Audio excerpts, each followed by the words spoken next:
Bonjour, bienvenue dans la leçon sur le document et son équivalence fonctionnelle. Vous savez tous ce que c'est un document. Une lettre, un rapport, une facture, un contrat. Ce sont tous des documents. Un brouillon, des notes personnelles, est-ce que ce sont aussi des documents? Tout à fait. Un document peut avoir différents statuts, comme on a dit, un brouillon, qui évolue, qui a été validé, on le signe, on le finalise, on peut même aller jusqu'à l'authentifier pour des actes notariés notamment. Est-ce que seulement le statut donne une valeur au document? Pas nécessairement non plus. Dans nos documents personnels, on peut donner de la valeur à une lettre qui vient par exemple d'un être cher. On peut trouver qu'un document, une lettre officielle qui vient du gouvernement, une lettre qui est une mise en demeure, va avoir une valeur très différente et va amener une émotion très différente selon l'émotion qu'on y rattache ou la valeur qu'on donne au document. Donc, la valeur, c'est une notion qui est quand même très subjective. On essaie en entreprise de la rendre plus objective, mais la valeur attribuée est vraiment une notion qui peut varier énormément selon dans quel domaine d'affaires on évolue. Est-ce qu'un document sur papier va avoir la même valeur qu'un document qui est numérique ou électronique? Parenthèse, j'utilise souvent le terme document numérique. Ça ne veut pas dire que ce sont seulement des documents qui sont numérisés. Parfois, un document qui est électronique dès sa création, il est nativement électronique et demeure électronique jusqu'à la fin de sa vie. Je vais le nommer aussi comme un document numérique. Un document numérisé qui était papier et qui est numérisé et devient électronique, donc l'aboutissement va être un document numérique. Donc, j'en viens à ma première question. Qu'est-ce qu'un document? Selon la loi sur la Bibliothèque et archives du Canada, le document est défini comme des éléments d'information, quel qu'en soit le support.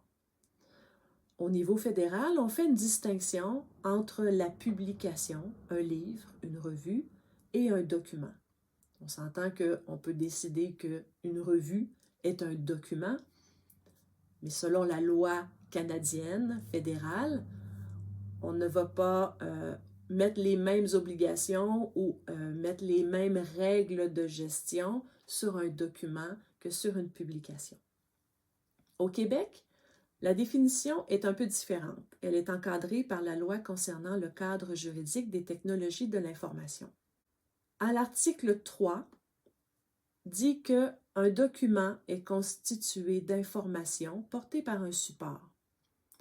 L'information y est délimitée et structurée. Donc, un contrat, par exemple, j'ai un début, j'ai une fin au contrat à la fin des pages avec une signature, avec une date. Elle est délimitée, elle est structurée, donc on a affaire à un document, selon la loi. L'information y est de façon tangible ou logique, selon le support qui l'apporte, et intelligible sous forme de mots, de sons ou d'images, rendus au moyen de tout mode d'écriture ou de symboles transcriptibles. Donc, tangible ou logique, selon le support qu'il apporte. Un document papier, le support est papier, le support est physique. Donc, je suis capable, c'est tangible, je peux lui toucher et je suis capable directement de lire le contenu. Alors qu'un document qui est sur un support numérique, virtuel, il est intangible, il est immatériel, mais peut être tout à fait logique, sauf que je vais avoir besoin d'une machine ou d'un ordinateur pour y accéder, pour pouvoir lire les symboles transcriptibles et me les afficher à l'écran de façon cohérente pour que je sois capable de l'interpréter. Toujours dans l'article 3, on assimile au document toute banque de données dont les éléments structurants permettent la création de documents par la délimitation et la structuration de l'information qui y est inscrite. Ce que ça veut dire, c'est vraiment qu'on assimile, on rapproche de la notion de document toute base de données qui sert à créer des documents. Par exemple, je vais mettre en place dans mon entreprise un système comptable dans lequel je vais faire ma tenue de livre tout au long de l'année. À la fin de l'année, je vais me servir de ce système comptable pour créer mes états financiers, mon rapport financier annuel. On tente donc d'appliquer, selon la loi, les mêmes règles de gestion, de conservation, les mêmes règles d'affaires aux banques de données qu'aux documents produits à partir de cette banque. La notion générale demeure la même. Un document, c'est une information portée sur un support. Mais qu'est-ce que le support vient changer? Est-ce que ça change quelque chose sur la valeur du document? Est-ce qu'un document papier va avoir la même valeur qu'un document numérique? Est-ce que je peux considérer qu'un document numérique, c'est aussi un original? Par exemple, un courriel. Je veux m'imprimer un courriel, que je le consulte dans Outlook, j'ouvre mon ordinateur, j'ouvre mon gestionnaire de courriel, mon Outlook, et je lis le courriel. Ou je décide de l'imprimer en PDF, ou non, plutôt, je décide de l'imprimer sur du papier pour l'avoir en papier physiquement. Est-ce que ces trois documents vont avoir la même valeur? Est-ce que je peux amener ces trois documents-là en preuve, en cours, par exemple, pour défendre un droit ou demander faire une requête en droit? Toujours selon la loi concernant le cadre juridique des technologies de l'information au Québec, les documents sur des supports différents ont la même valeur juridique si ils comportent la même information, si l'intégrité de chacun d'eux est assurée et s'ils respectent tous deux les règles de droit qui les régissent. On vient même préciser dans les articles 9 et 10 que les différences quant à la pagination du document, quant à leur format, quant à leur présentation recto-verso, quant à leur mode d'accès, à leur accessibilité en tout ou en partie, ou aux possibilités de repérer ces informations-là de façon séquentielle ou thématique, si j'ai mis mon titre, par exemple, par numéro ou un titre par ordre alphabétique, ou si je l'ai classé dans un dossier qui porte un numéro, ce ne sont pas des éléments qui portent atteinte à l'intégrité du document, toujours selon la loi. Si je reviens avec mon exemple des deux courriels, donc j'ai un courriel à l'écran dans mon Outlook et j'ai imprimé ce courriel sur un papier.